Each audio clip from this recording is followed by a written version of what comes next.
सम्राट अशोक मौर्य साम्राज्य के तीसरे और सबसे महान शासक थे। उनका जन्म 304 ईसा पूर्व में पाटलिपुत्र में हुआ था। वे सम्राट चंद्रगुप्त मौर्य के पोते और बिंदुसार के पुत्र थे।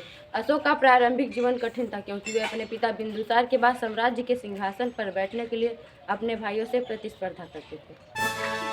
अशोक का व्यक्तित्व पहले कठोर और क्रूर शासक के रूप में सामने आया। उन्होंने कई युद्धों में भाग लिया और साम्राज्य का विस्तार किया। इनमें से सबसे महत्वपूर्ण युद्ध कलिंग युद्ध था जो 261 ईसा पूर्व में लड़ा गया था। इस युद्ध में लाखों लोग मारे गए और अशोक को गहरी मानसिक पीड़ा हुई।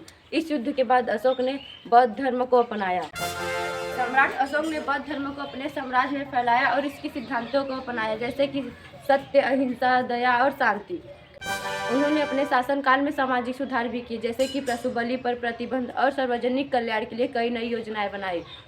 अशोक ने शिलालेखों के माध्यम से अपनी नीतियां और बौद्ध धर्म का प्रचार किया, जिन्हें अशोक स्तंभ के नाम से जाना जाता है।